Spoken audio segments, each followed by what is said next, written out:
I thought it was an incredibly physical scrimmage. Probably the most physical that I can remember being a part of. I thought I saw a gear from our players, another gear, another level of intensity that I had not seen yet. And that was really exciting going into, really the last scrimmage. We talk about this all the time.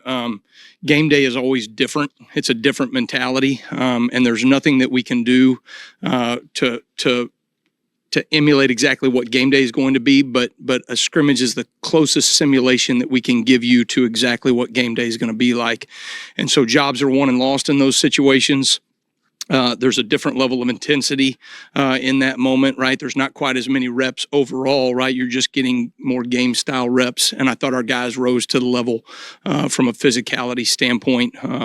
Their execution was really good with our tackling, significantly improved. And then there was some really good situational work that we're doing. I think Coach DeBoer, Kalen, does a tremendous job of just getting our guys ready from a situational standpoint and preparing them for all the scenarios that can come up in a game. We may work a situation that, we may play 1,300 snaps next year, and that we may only run that situation one time, right? But I think we do a really good job of covering those things. So.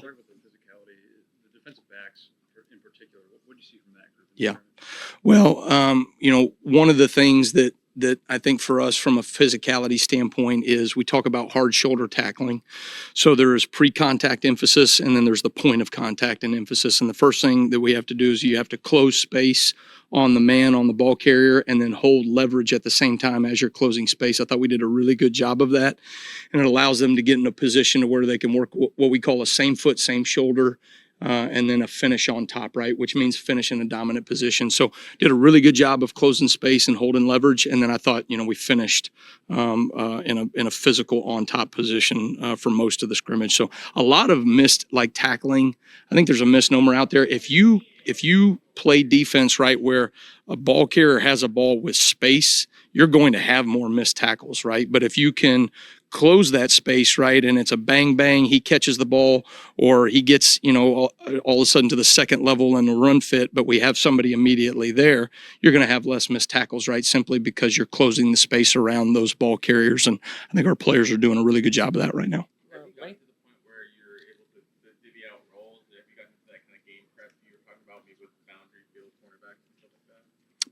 Defensive positions.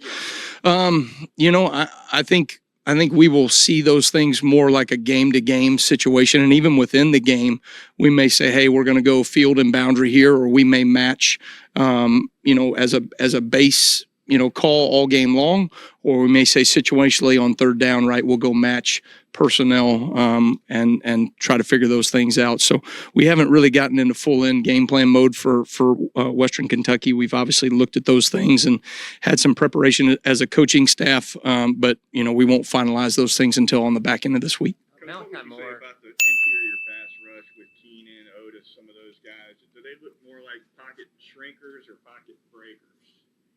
Yeah, I think those guys are doing a good job of starting to understand. I think a lot of pass rush on the interior is pre-snap recognition.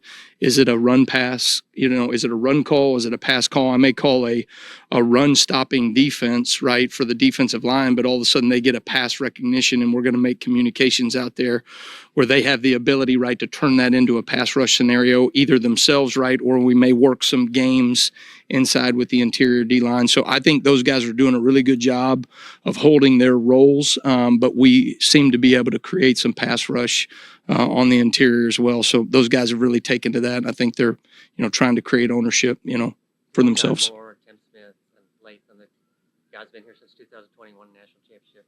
You can't ever take for granted that guys are going to be here that long. What is that kind of experience and leadership and guys who've been here, even with different coaching staff? I've said this before, but experience is finite, right? There's only a certain amount of reps. There's only a certain amount of FBS games that go on, and only 11 players can represent your team on the field at any given moment, right? So having that experience, right, on your team pays dividends in the things that they see. I think for us defensively, we've talked about this before, but we spend so much time in the offseason mastering our concepts, what we do as a defense, and understanding the bigger picture, not just your role as the safety, Malachi, or your role as a linebacker, Deontay, right? But then as you get into the season, right, it's about offensive recognition. And those guys have seen so many reps over the years. They've seen so many different plays and been attacked different ways. And now defense that is inherently reactionary, right, turns into being able to play with anticipation. I think those older guys that have the experience, right, are able to do that at a higher level than some of those younger players. Did you wear a sweatshirt the entire practice? I did. You didn't think I got enough of a sweat in? It's August. You know, this is, I don't know if we would consider this North Alabama, but, you know, compared to Mobile, I am living in paradise right now in terms of the weather. So, you know, I love Mobile. I love that town, but it is damn hot this time of year and humid, pretty much all year round. So to get a little bit of a breeze and all that stuff, I couldn't get over how good it felt out there. So. Let me ask you a question related to that. What gave you the confidence in Kane to take a chance on coming here to be with the guy who replaced him? Well, you know, Kalen and I had been in the foxhole together, you know, before. And so, you know, when you get to know Kalen DeBoer, you see the confidence that he has. It's certainly a humble confidence. But for his, you know, players, coaches, the way he conducts himself, the way that he game plans, the stress that our offense puts on people, I thought was certainly an opportunity to get, you know, back with him and to work with him again was something I was really looking forward to. And then, you know, I think we talk about this, right? You know, the greatest players always step up in the biggest moments. Well, it's the same thing for coaches, right? You know, Coach Saban has really set the standard of what defensive play is supposed to look like in college football for the last 3 decades.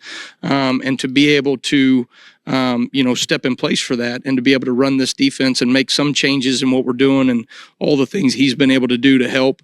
You know, I wanted to take advantage of that opportunity. I wanted to be able to continue the legacy that he's created here and defensive foundation and the way that we do things. And so I just thought it was a special opportunity and one I was not going to pass up.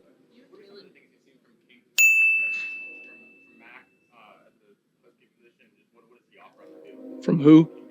King. Yeah, I think you know, King's athletically, I mean, he's very fast individual, very physical. He's got some really good instincts. He seems to be really making plays on the ball.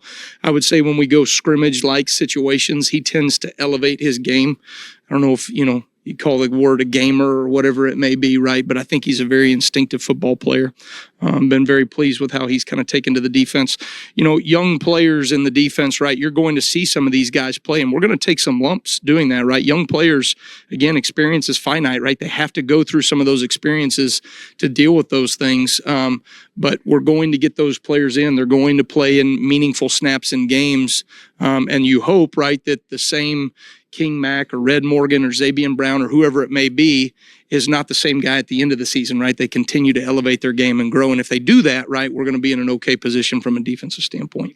You asked a question a second ago. You and Kalen both talked about this being the most physical scrimmage since you've been here. Do you feel like that was something the coaches pushed on the players heading into the scrimmage, or they took it upon themselves, or a little bit of both? Yeah, I think I don't think you come to Alabama unless you're a true competitor, you know, unless you want to be in those big moments, right? And so we talk about this all the time. I like guys that love to win and hate to lose, love to work and hate to lose. And so guys that love to go about the work, that are focused on doing the next right thing, always striving to be the best versions of themselves and don't mind putting in the work.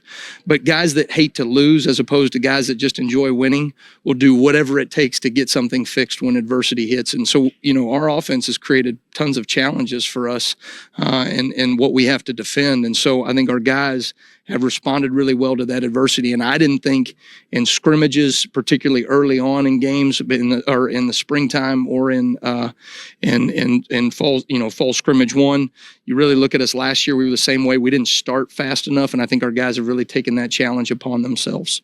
Last question. Defensive linemen. We heard last week that on offense that they don't want to stack certain players at wide receiver. You've got 3 basic positions on the defensive line. Is that a situation too that you? I'm not sure. I understand what you're asking. Competition, I guess. You're saying like how many guys will we play? Is that? Maybe, yeah.